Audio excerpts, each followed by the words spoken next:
Well, hi everybody, and good morning to you. I've been up all night here, so I may say some strange things.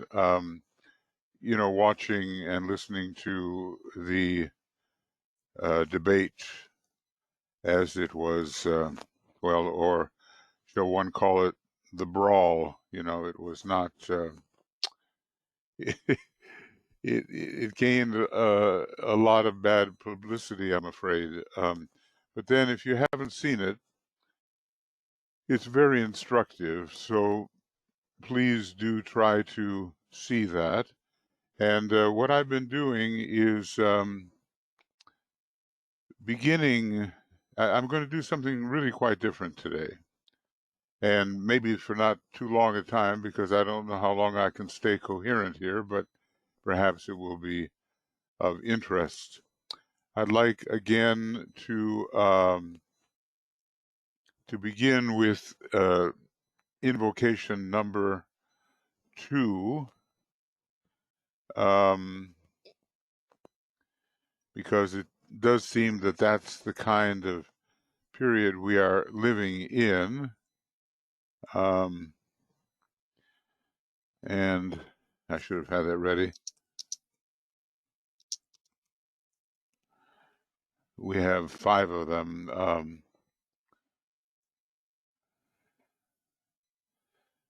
Yeah, here it is. Okay. The Lords of Liberation. I'm going to try to offer this quite a bit. I've received some good suggestions about that, because we are in such a dangerous time, which is obviously an attack against the disciples and initiates and the hierarchy to try to obstruct these forces of obstruction, to try to obstruct a proper entry into the Aquarian age. So, especially before the time of the Great Conclave, I think a lot of that is going to be going on, and we have to use this powerful mantra, which a lot of people don't like to use because it does have so much will in it, But let's, now and then, at the beginning or the end of our sessions, let's say this aloud, remaining on mute, but if you can say it aloud, that's even better. Let the Lords of Liberation issue forth. Let them bring the sons of men. Let the rider from the secret place come forth, and coming save.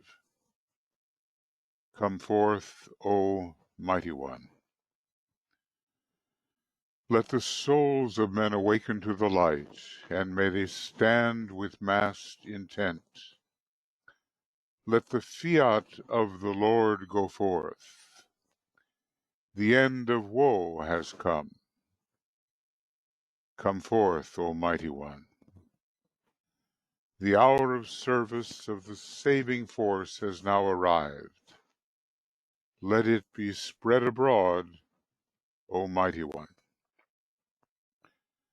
Let light and love and power and death fulfill the purpose of the coming one. The will to save is here. The love to carry forth the work is widely spread abroad. The active aid of all who know the truth is also here. Come forth, O Mighty One, and blend these three. Construct a great defending wall. The rule of evil now must end. And you know, this was 1940. Germany had already made its way into Czechoslovakia and into Poland, and was turning its eye to the west to conquer France and eventually to bomb Britain into submission. Evil was rampant.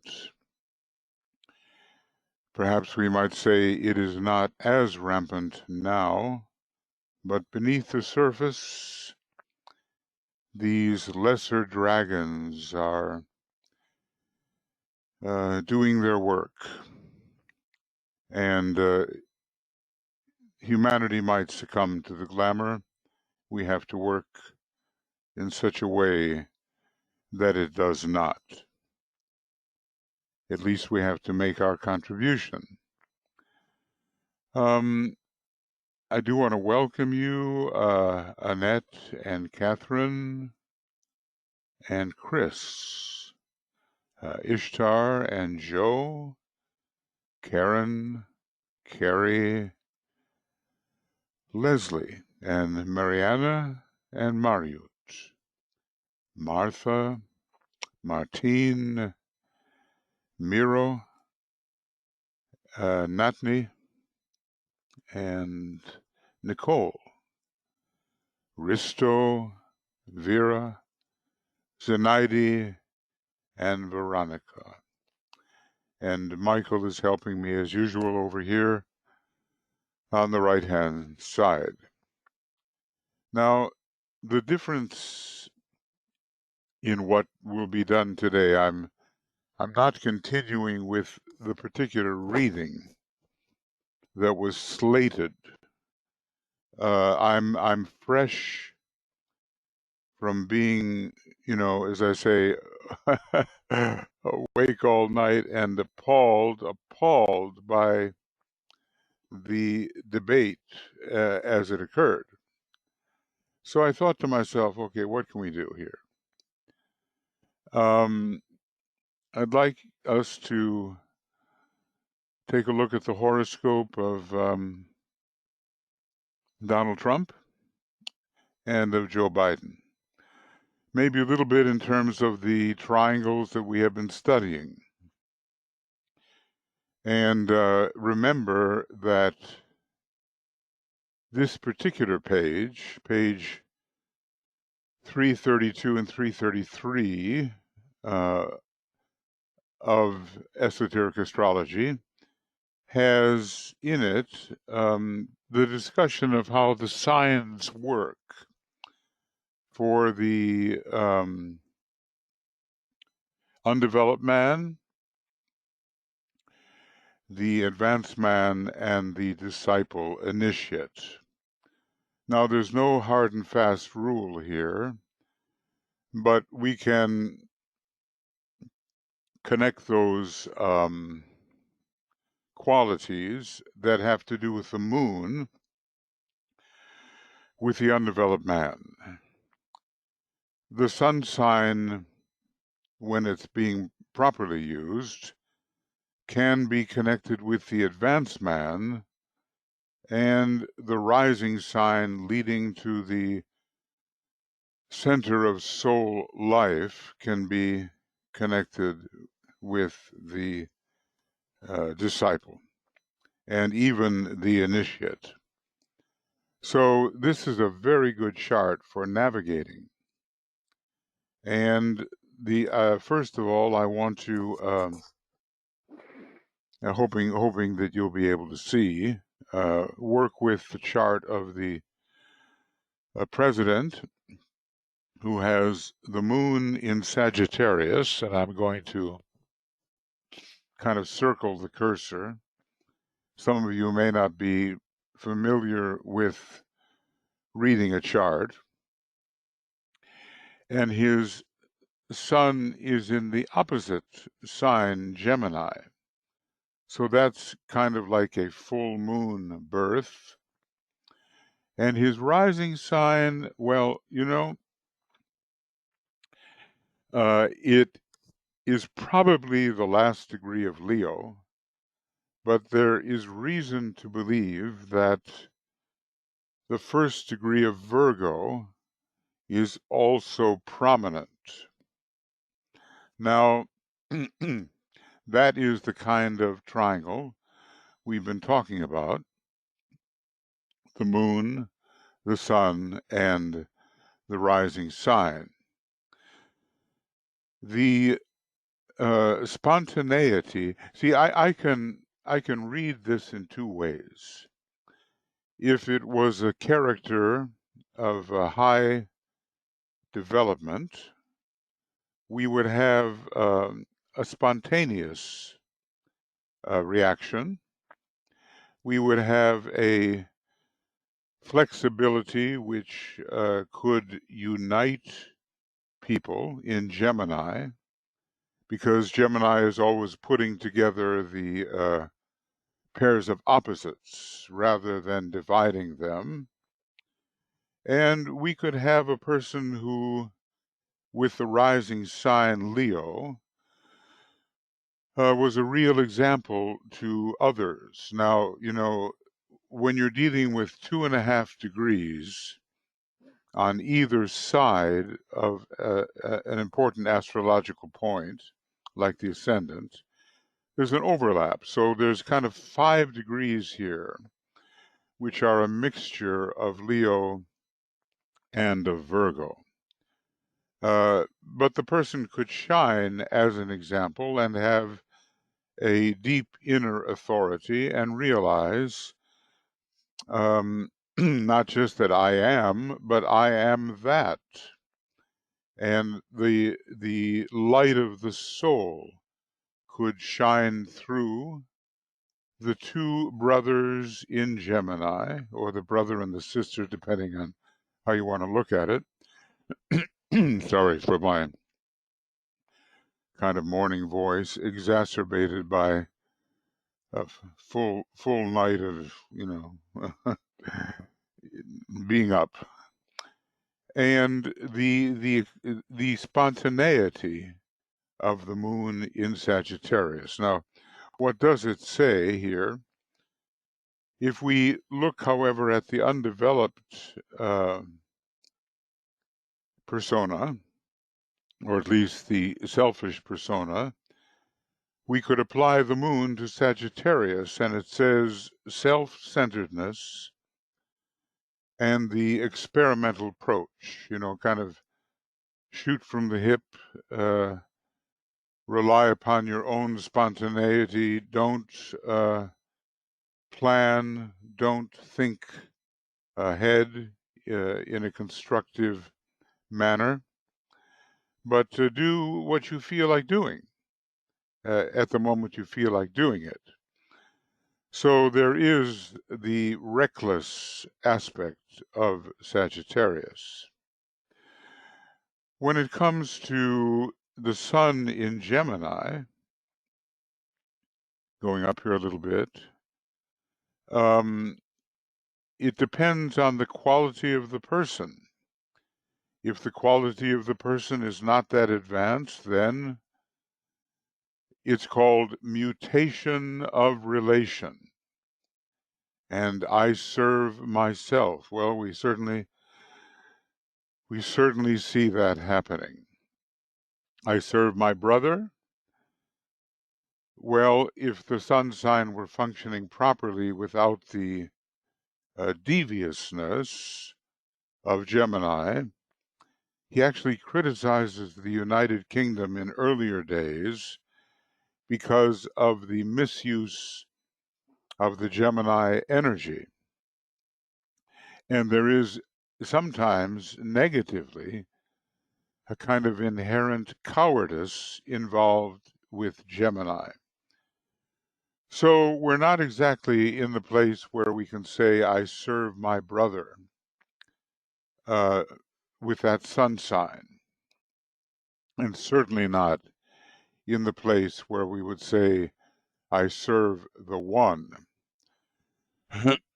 I'm sorry for the frog in my throat at the moment. hoping that a little water will help.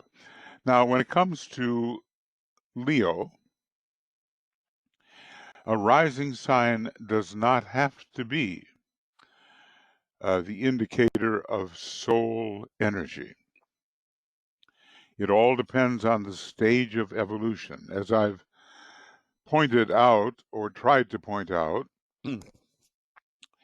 I believe our president is in the process of working on the fifth petal of the egoic lotus.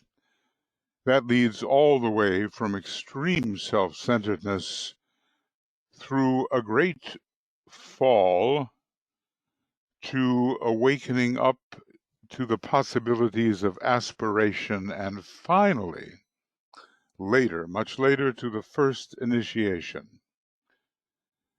So this idea of the lower self, the hidden point, is certainly possible. Now, what is also possible with Leo rising is the idea of a higher self, and that one would really have a conscience and would consult with this higher of the pairs of opposites, the higher self. The revealing point, I guess the point is kind of, it's the a point of spirituality, and it's a point of individual identity. And then again, ideally, but not always, of course, and depending upon the stage of evolution, the one self would be the goal, because Leo has a great deal of that oneness in it. It is the will to fulfillment. It's the most second ray of the first ray signs, I might say, because it's the second in order of Aries, Leo, and Capricorn. Now those are all first ray, but it's second in order, and it's second in order of the fire signs. So it does have the potential for this seeing the oneness, and then you give up your point of egotism and you are found everywhere in the one self. Now, so there's different ways of interpreting this triangle. Now, probably how it is working out right now, given the character of the president, is there is much randomness and spontaneity of a rather incoherent kind. As they say about Sagittarius, he jumped on his horse and rode off in all directions. So it is not a planning indication, and it is inherited from the past because it's right next to the South Node. Now, I'm not going to get too much into the discussion of this whole chart. Obviously, the use of authority with the Sun and the North Node together, very, very close, is of importance. And the peculiar thing is that rather than bring the opposites together, the presence of Uranus so close to the Sun in Gemini is splitting the opposites apart. And there is much deviousness that is accompanying the sign Gemini. There's also plenty of difficulty, in relation to women because Saturn and Venus are together. It could be an initiatory indication. In this case, it is not. But the real, and the sign Cancer, the obvious nepotism is there because the ruler of Gemini, you always have to look at the Orthodox ruler and as well the esoteric ruler of the sun sign. But it's in the sign Cancer. And the whole thing about being in real estate and having properties and having a great trust only in one's own family, really, is the result of this Mercury and these other Cancerian planets. Now, adding to the problem, if we look down here, we will see that Neptune is pretty closely square to that Mercury, which is the tendency to misrepresent, and we call it lying. Not only is Gemini associated with that kind of misrepresentation, but its ruler is square to Neptune that can be the deceiver. So the honesty of Sagittarius is not working. The invention, dreaming things up of Sagittarius, that is working. So there is a misrepresentation, but the real trouble that leads to this rather profound self-centeredness and egotism is having Mars in Leo on the ascendant, right here. This, in its square to the midheaven, you see, it's quite within two degrees. Mars is the great divider, the one that splits things apart and looks at life in terms of the opposites. There are friends, there are enemies, and no attempt. The idea is to overcome your enemies. You don't make friends with them. You overcome them. And you incite to war and friction. Mars and Leo, you know, even if the ascending sign is Virgo,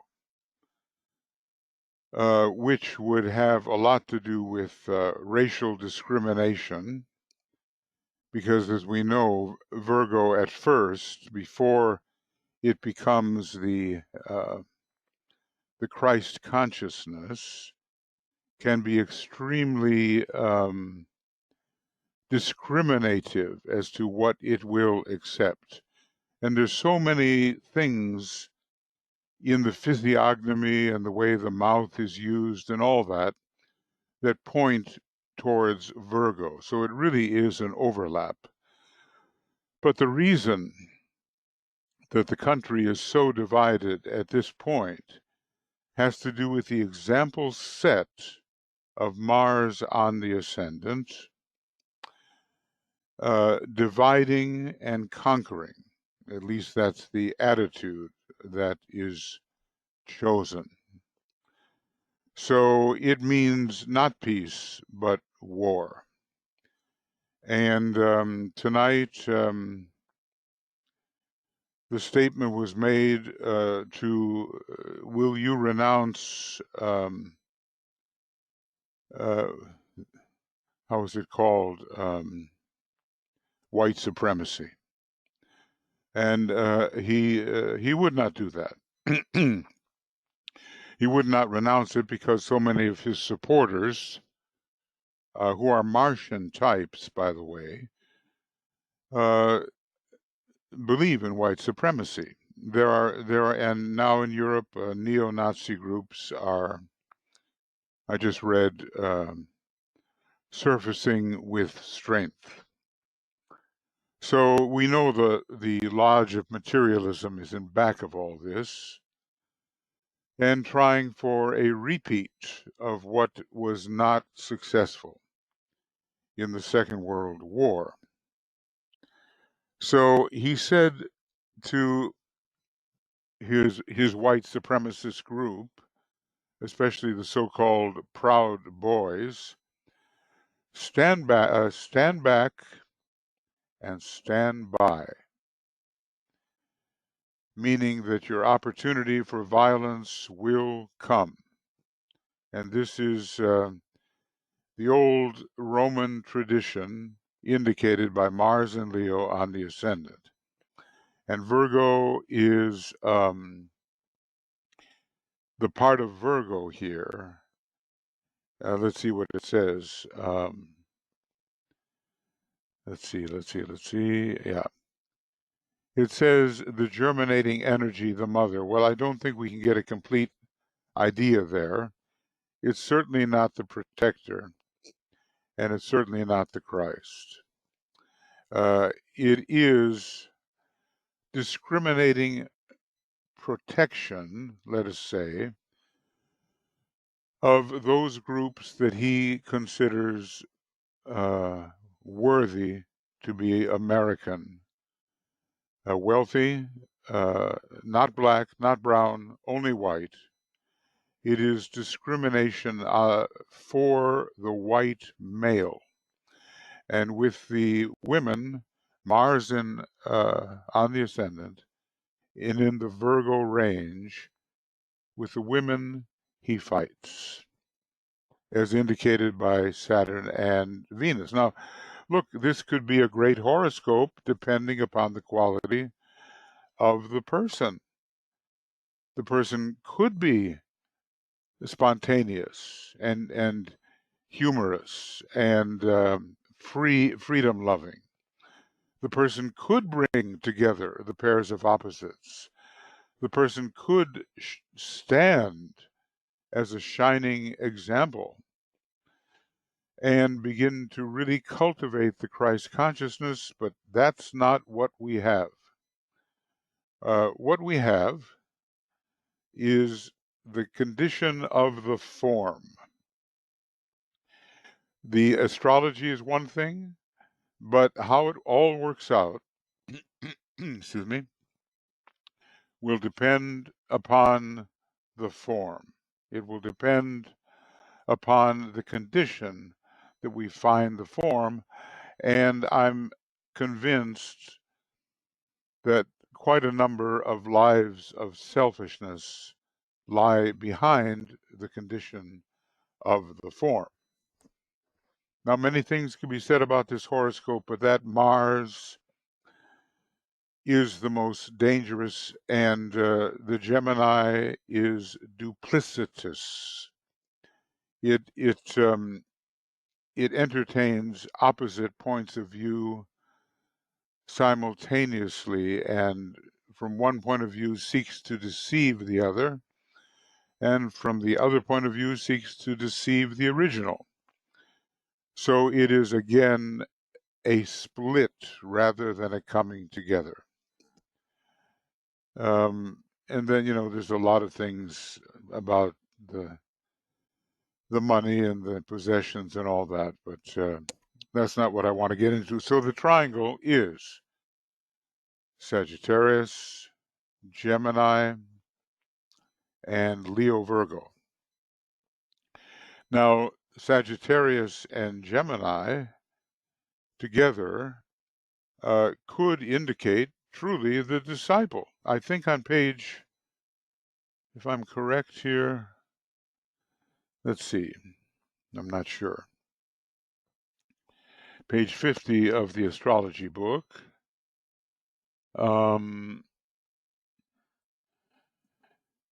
Yeah, here it is. Gemini and Sagittarius, and elsewhere it describes this as the disciple.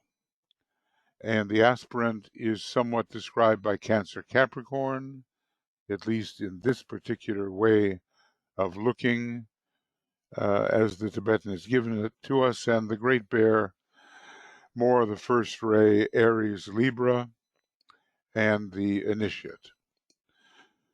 But Gemini, Sagittarius, and Mercury, when used properly, can be an excellent combination. any combination, given the proper condition of the form, can be used well. It's just that in this case, it's not. Now, let's, I won't get into, who's going to win the election. I'm not sure that any astrologer can tell you that right now. But let's just say that there's a lot of opposition to these Cancer planets coming from Saturn and from Pluto. Jupiter opposes as well, and that gives some opportunity and some popularity. This we have seen. And the moon, which we should always trace, is in Virgo as well. He's just had, within the last 14 months or so, or 16 months, a new moon in Virgo. The progressed sun and progressed moon, both in Virgo. Excuse me, I'll have a little water.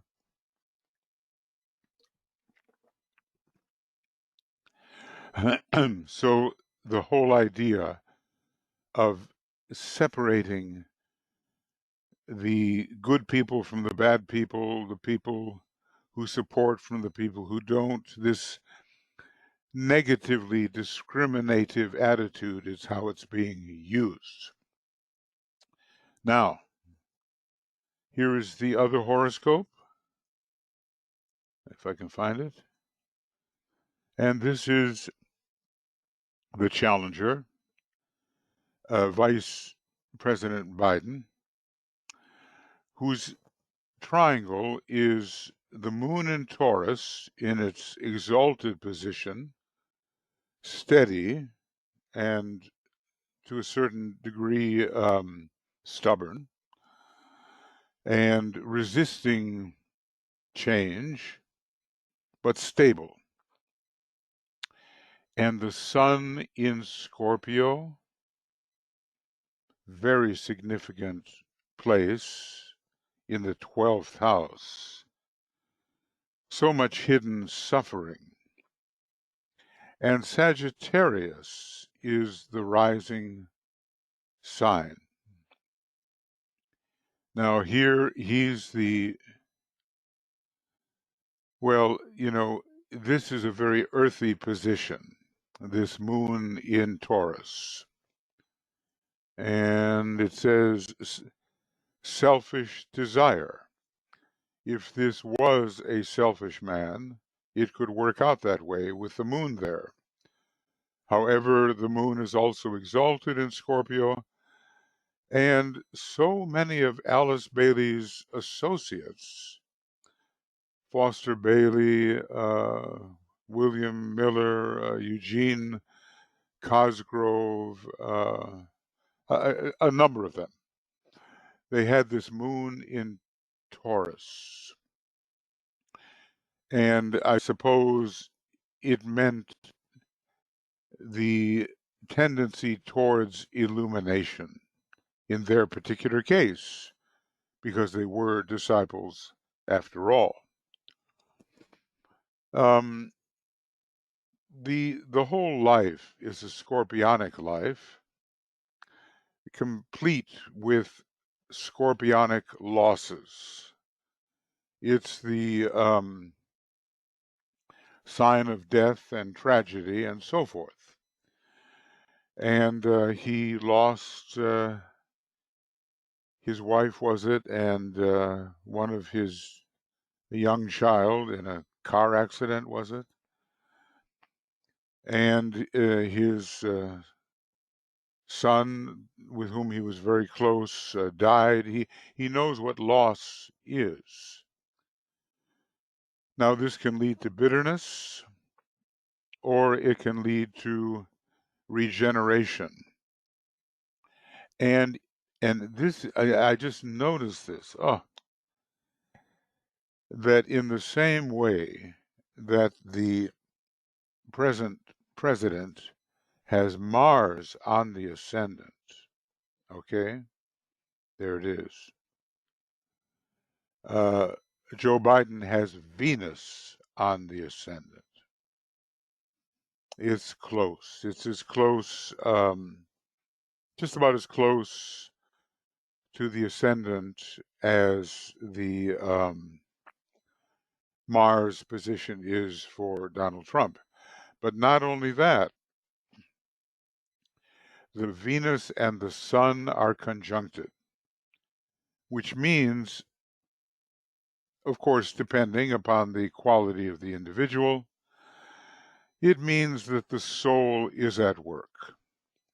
The solar angel is influential, and the power to light up a dark place.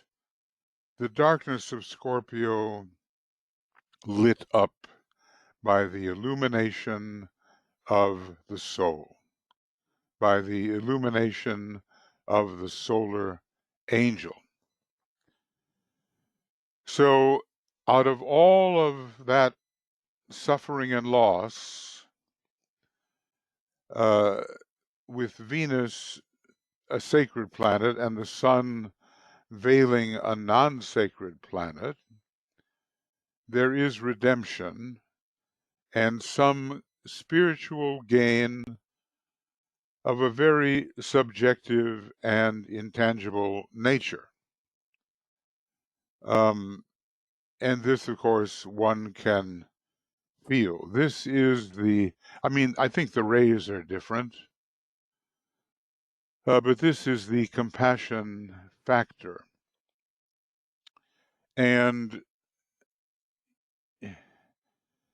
with Sagittarius rising, Jupiter becomes an important planet, and it's in Cancer, where, well, I guess the word welfare is prominent, and meaning to take care of a lot of people as if they were family, to be able to treat them as if they were family. This Jupiter in Cancer as the ruler of the Sagittarian ascendant, and also, kind of interest. Well, I don't want to get into the whole chart here, but Earth is the esoteric ruler of Sagittarius, and it's right here with Uranus opposing the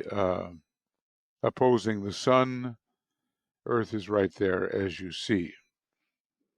So there is more of the latent revolution, a real transformation in this man than at first appears likely with that moon in repetitive Taurus that does not change so easily. What does Sagittarius mean when it's the rising sign? Well, if it's used correctly, it will mean the director of men.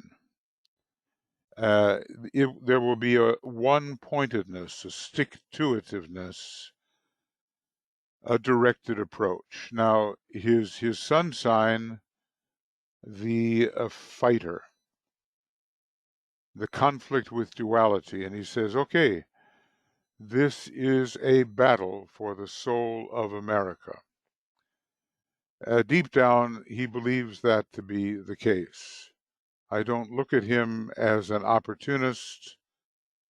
I look at him as a person who, in the ripeness of his training through suffering, has reached his time to emerge. Now, it's not all roses. You can be very resistant to change with the moon in Taurus. You can,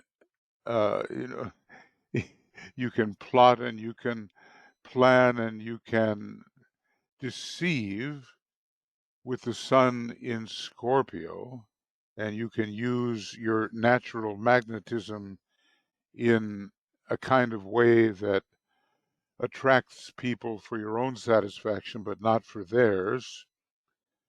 And with Sagittarius, there's always that factor of leaping before you look. It's reckless.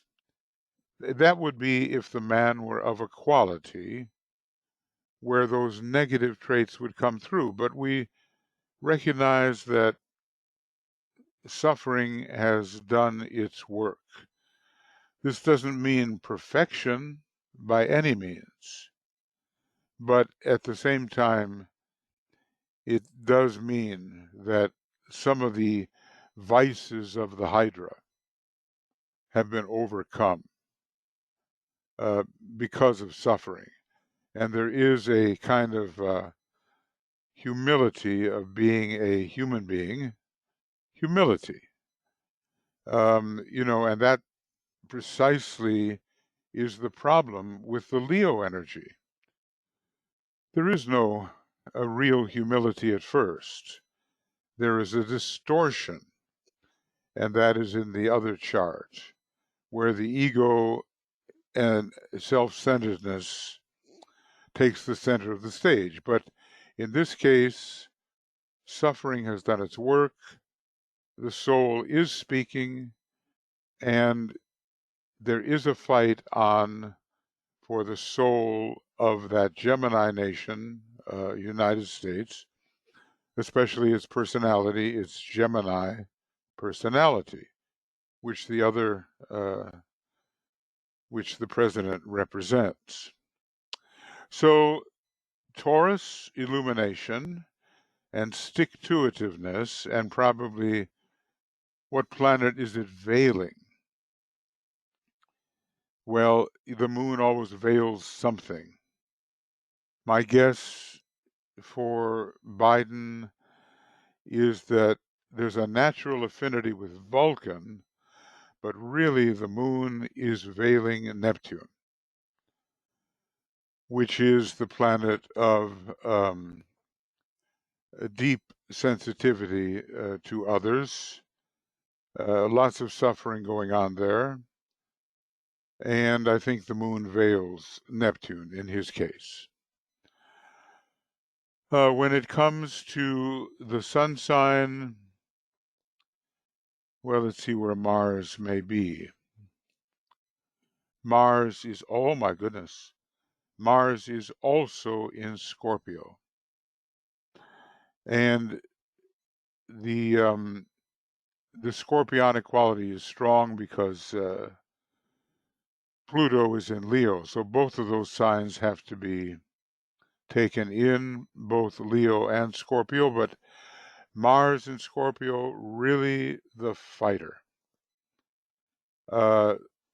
Still decent, but they had these two know each other from who knows when, and Biden kind of half jokingly said, "Well, let's go out behind the barn and see who comes out."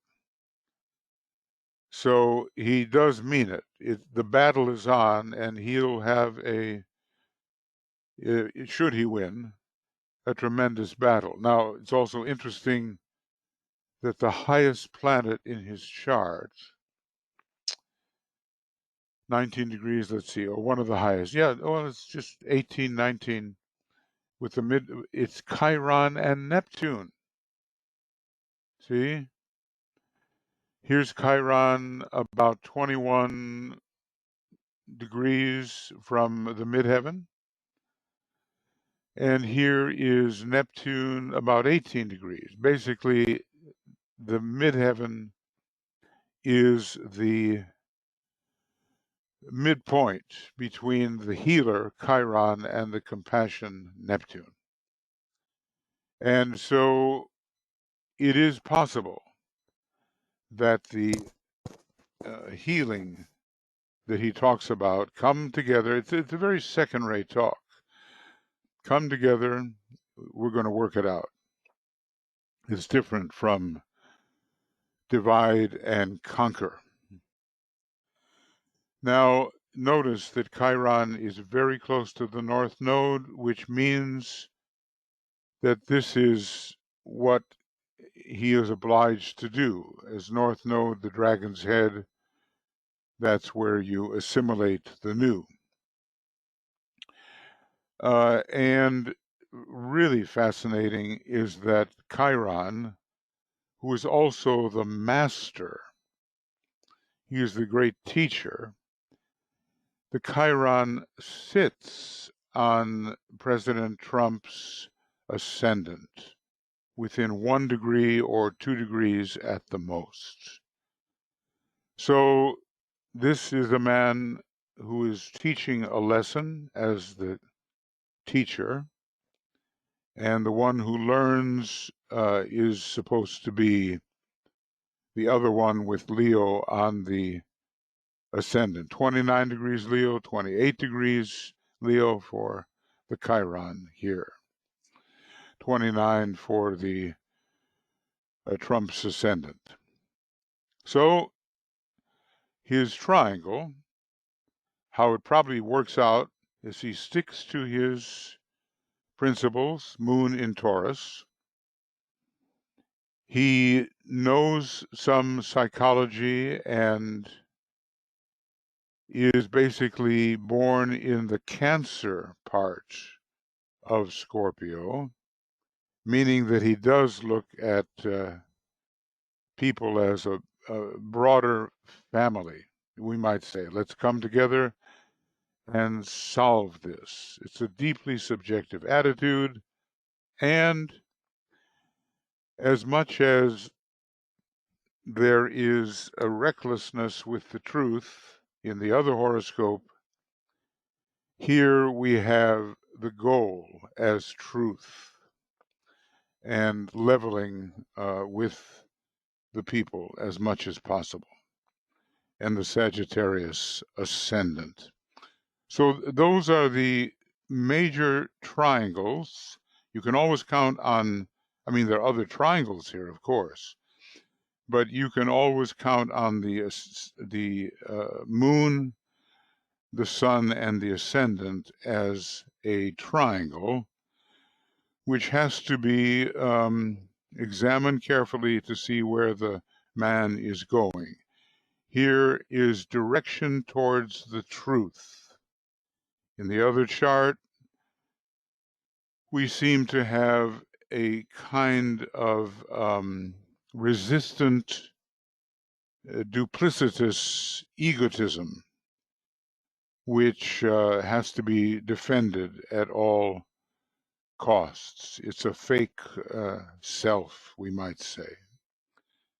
One part of the self is real, and then there is the made-up self or alter ego coming in under Gemini.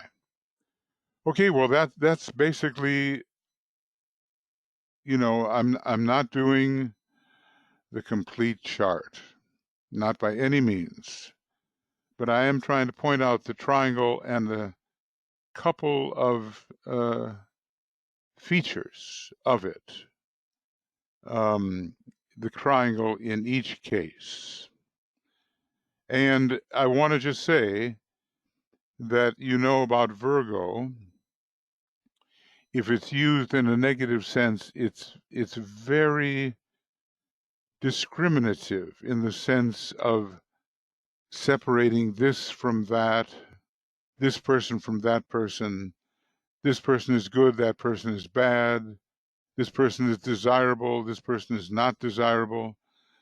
Why don't the people in Norway come and emigrate to the United States? You know, that's how that was, because they're Nordic and they're wealthy and come to the United States. Well, that is discriminating against people of color and discriminating against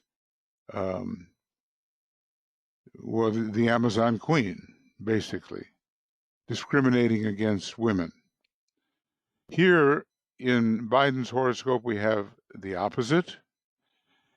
Somehow there's much in his psychology that is feminine and accepting and inclusive. And as much as the other individual is exclusive, this Jupiter in Cancer makes Vice President Biden very embracing and inclusive, and especially of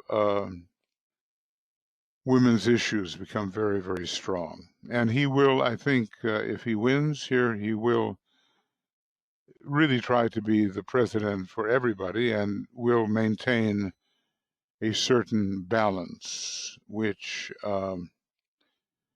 is not possible in the other case. All right, so that's it. And if you have any thoughts or questions about these two charts, I guess I'm not doing too much with November the 3rd. And I know that, okay, I'm an American largely, and why am I talking about the United States so much? But I am, because it can be, this election can be so important for whether democracy or despotism wins. As DK said, the battle for democracy will be fought out in the United States. And his words have proved prescient. So many people now say, look, 4 more years of this and we do lose our democracy. This is the progressed chart of Vice President Biden. And, some very promising things here. He is elderly, but he has the strength of purpose and not just the strength of lower ego behind him. His progressed moon is in Pisces, exactly conjunct Venus right now. So again, he's dealing with solar angelic issues, the higher of the pairs of opposites. The soul really is shining. And interestingly enough, Neptune, this planet of compassion, is exactly at the 4th house cusp at this time. And this is, oftentimes said to be your country, your home, your 4th house. Well, there's a lot to go through, a lot to look at, but I've given, I think, a few thoughts that you may want to think about or you may want to comment upon. And I'll turn it over right now to whomever would like to say something. And Michael, Vera's hand is raised. Okay, Vera, go ahead. I noticed that the Joe Biden's chart, the overall pattern, there were several of those grand squares, you call it, or crosses. Yes. And the chart looks almost like arrested. And I was recently watching some sort of documentary about him. And it seems like in the crucial, he had a lot of setbacks in his upward trajectory to become president. Either he screwed up by lying, or a tragedy strike, like the death of his older son. What is your view about those overall patterns, like I mentioned, this grand T-cross, or how is it called? Yeah, it is a big square. The interesting thing is the square, when it mounts towards the center, can bring about synthesis. The grand square that I see is kind of Chiron, the Sun, Venus, Sun, Venus. Yeah. It also, well, it's not exactly Aquarius except by sign. And here we have two asteroids, so maybe not as strong, but there is Uranus. And so we have a T-cross with the Chiron, which, by the way, is very important in Sagittarius. Chiron is at the short arm of the T-cross. I don't know what else I could put after it, maybe the South Node or something like that. I'm wondering if I'm missing any other thing, but let's just say that he actually is capable of providing the kinds of thoughts needed to bring about a greater perspective and some degree of healing. He can work out a transformation involving the solar angel, involving the archetype, which is Uranus, and it all focuses right up here on this very important Chiron, which is in the house of philosophy or higher point of view, and which is something he has to do because it is the North Node. So when he talks about bringing people together for discussion and healing and all of that kind of thing, he does mean it, and I think he is capable.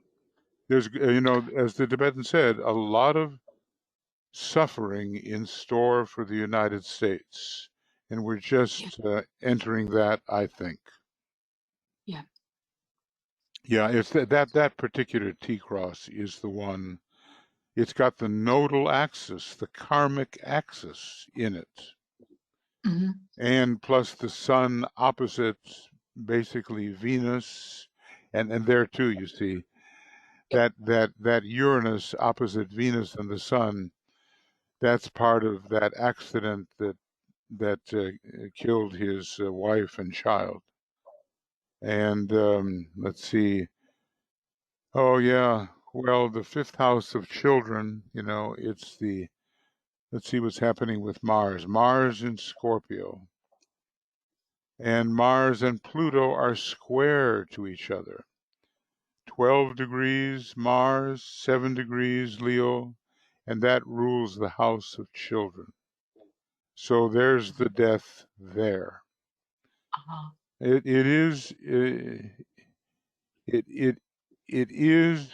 a chart of transformation, and if there's anybody who's learned a lot through suffering, it's this man. And I think you could say, we're dealing with someone in the probationary initiate range.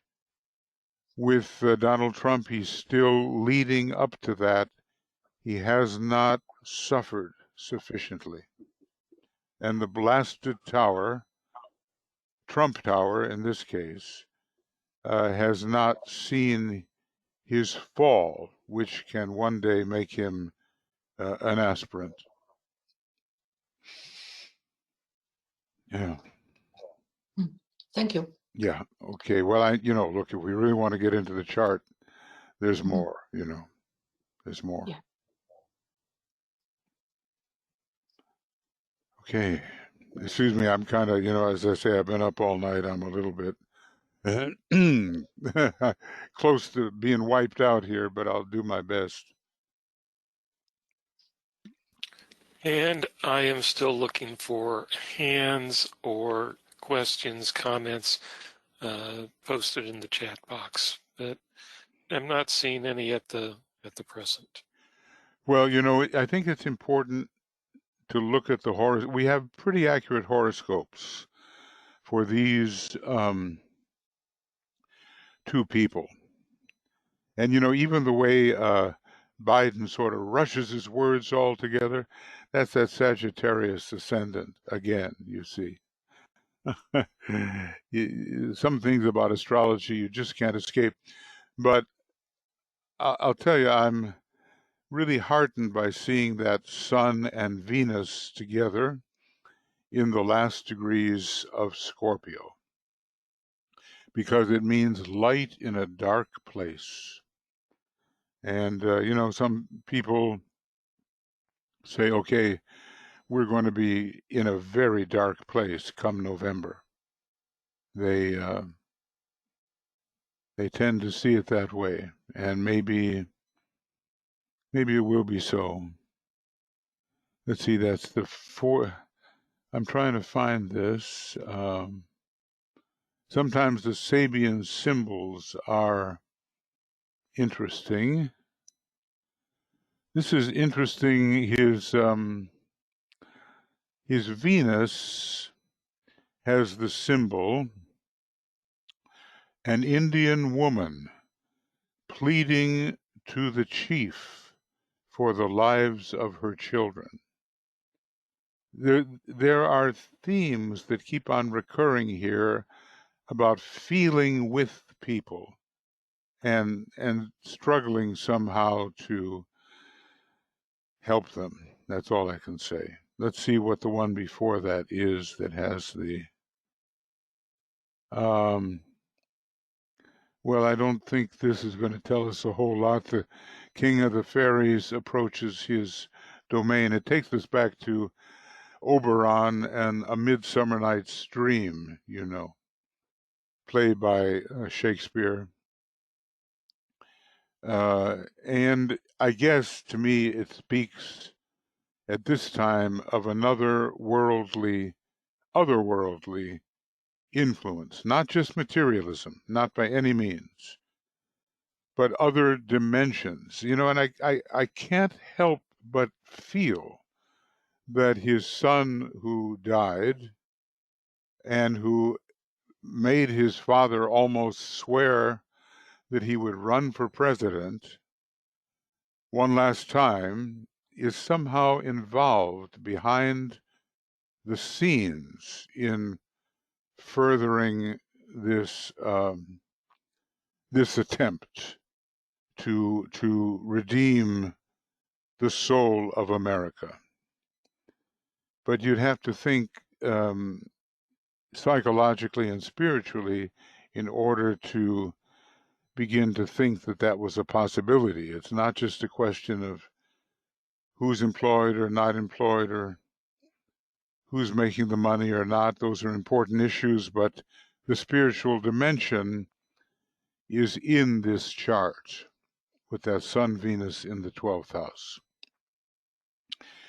So has anybody come up or not? If not, I can't say that I'd be unhappy about it because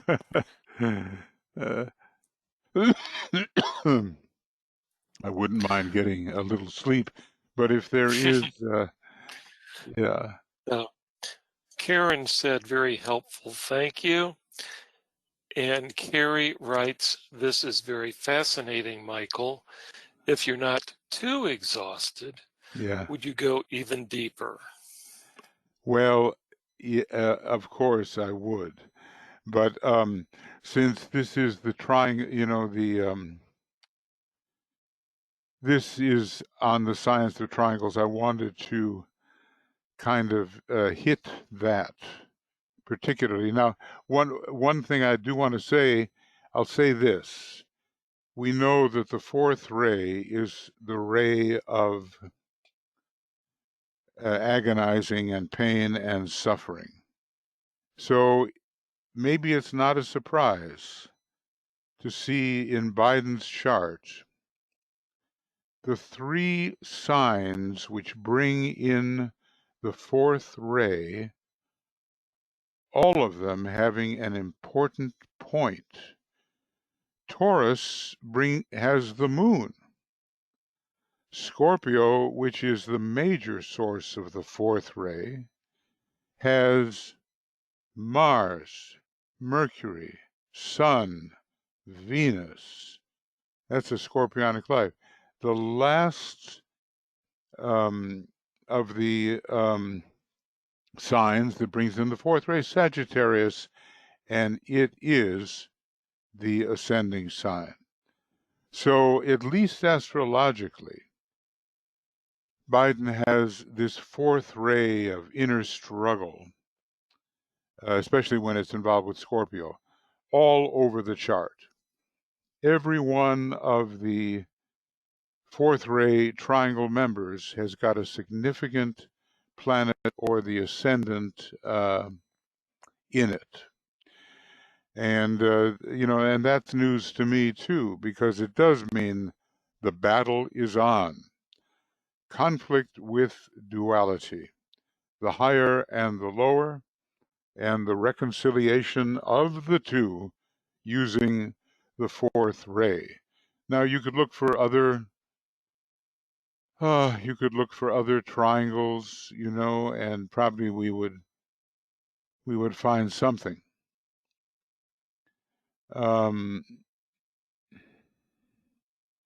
But Scorpio is taking up so much, so much of this chart. It's really, really interesting. And Saturn is in Sagittarius. Wait, is that possible? Hold on. No, Saturn is in Gemini. I should know that. So we have Gemini. Let's see if there's any other ray triangles involved here. We have the midheaven in Virgo, so Gemini and Virgo. And an asteroid. Oh, gosh, the more I look, the more I see. This is a very good indication. I mean, look, everybody's got their faults, and that whole thing is it almost, well, it's nothing compared to Trump, where he's actually a rapist, okay? But Biden has a soft spot for the ladies, and he has demonstrated that. But take a look at the mother asteroid down at the bottom of the chart. It's almost exactly conjunct within 11 minutes of arc. It is conjunct the home, the family, the nation. And this is the mother asteroid, taking care of, looking after, guarding, in the compassionate sign Pisces. Again, this is the man who does actually care about his country. Well, the attitude was so clear. He and his wife paid about $300,000 in taxes, and that's a real act of patriotism as well as law. And the head of the government pays $750, and probably just did that for the sake of appearances. And that's no patriotism whatsoever. It just means that he's, in his own words, he's smart. So the difference in the love nature is that Biden is way ahead in the love nature. The other individual is flamboyant, histrionic, somehow offering showmanship and loads of egotism. But the nepotism was outstanding. It's coming out lately that he wanted his daughter to run as the vice president. And that's not just a story that no one would dare write such a story unless there was truth in it. So there's a blindness there. And people who follow the left-hand path of selfishness have to be very careful because DK calls the lords of materialism. He says that they are journeying far into the land of distances, because they are uniquely blind, and that's the situation that we have. Well, there's just the main thing is the cluster in the 12th house, and that is very releasing, I do believe, in a spiritual, psycho-spiritual sense, and shows that there is a sincere religion and a sincere attempt to talk to the other side. One can only imagine conversations going on with the inner worlds. In the case of the president, he was mocking the religious people after they left, saying, "Can you believe this stuff?" Basically, the spirituality has not yet developed. Anyway, we could go planet by planet and so forth, but I think it's best. One of my friends who's a really good astrologer, he's been living in Berkeley, I don't know, for 50 years or whatever. He said, well, Trump has a really lucky chart, and I was looking at it. The Jupiter is basically trine the sun in the north node, and Uranus. Yeah, there is some luck there, and we've seen how many things that would stick to other people are not sticking to him. And all I can say is I hope it's not going to be too lucky, because the United States is a project of the hierarchy, and it must not be spoiled by those who represent the other side and don't even know it, you see. So the difference in evolution is what was abundantly clear.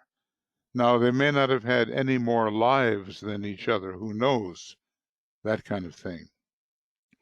But in terms of what one evolved into and what the other evolved into, there is a clear contrast. So, maybe we can, if I think of other things to say and it fits with our program, then I will bring them up. But you can pretty well see the aggression, you can see the wealth, you can see the deception, you can see the trouble that he has with women, basically.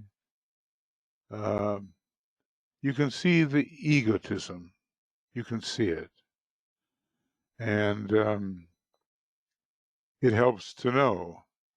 Also, to look at the November 3rd chart and the period following would be instructive. If Biden does get in, he's going to have a heck of a time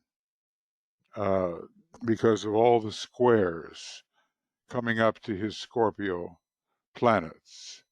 So it'll be a huge test. But these are the tests of discipleship. The other individual is being tested to see whether he can even become an aspirant, and is still a long way from that possibility. Okay? Okay. Well, I think maybe that's it then. There's nothing else written in the chat box, and there are no hands. I did put in the chat box the upcoming events for later today, tomorrow, and Friday. I think tonight I have the pre-full moon. Is that it? Correct? The 30th pre-full moon in Libra. Well, today is 30th. Wednesday the 30th. Yeah. And we've got the sacred pentagram at 5 p.m. and the pre-full moon at 7 p.m. Okay. And it'll be on Zoom. On Zoom.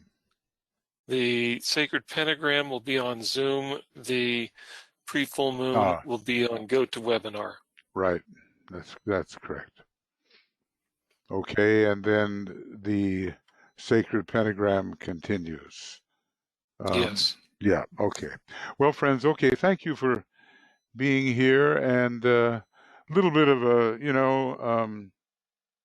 a little bit of a change in our approach, but I thought it might be very, appropriate given what we basically have been going through right now.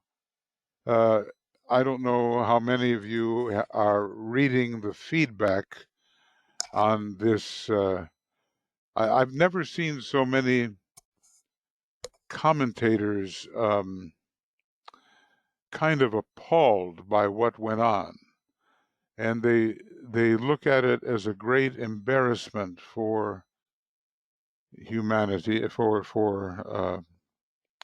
the United States, which I think it is, and the other group sees it as the best debate performance that the president has ever given. So it's obvious that we have issues regarding perception, to say the least, to say the least. But somehow the karma of all of this is coming ripe, and it can be hoped that those who are closer to the Great White Lodge, the Syrian group, that they will prevail.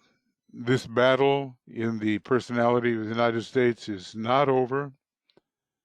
And I think we have almost 100 years when the battle will be continuing. It seems like a long time.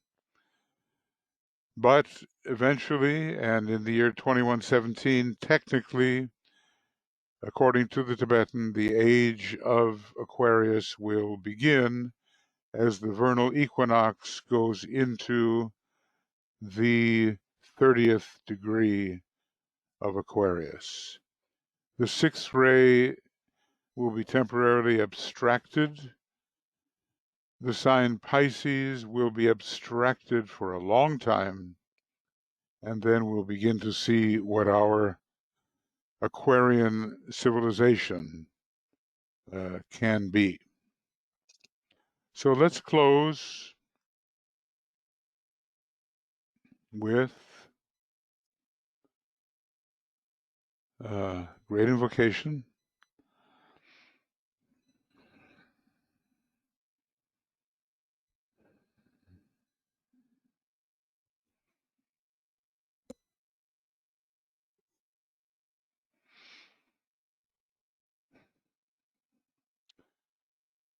From the point of light within the mind of God, let light stream forth into the minds of men. Let light descend on earth.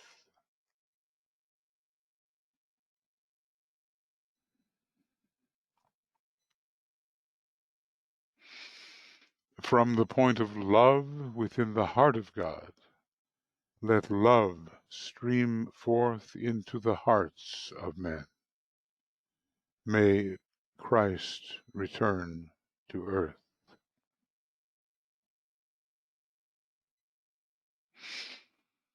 From the center where the will of God is known, let purpose guide the little wills of men, the purpose which the masters know and serve.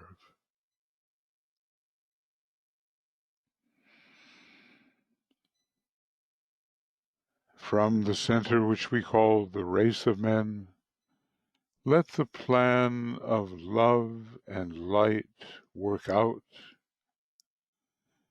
and may it seal the door where evil dwells. Let light and love and power restore the plan on earth.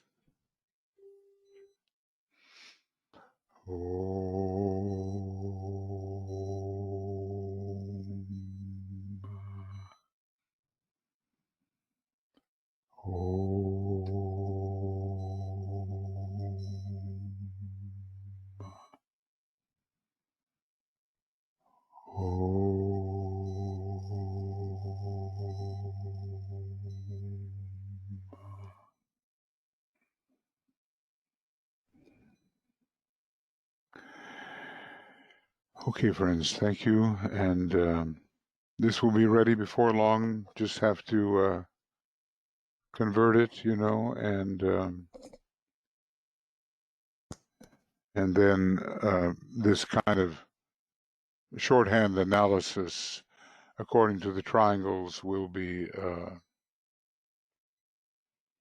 available if one wants to review it. So take care, and some of you, anyway, will see you tonight for the Sacred Pentagram. That'll be the second day of the Sacred Pentagram. And also for the pre-full moon work in Libra. Let choice be made. Let choice be made. Okay, bye-bye. And lots of love and many blessings to everybody.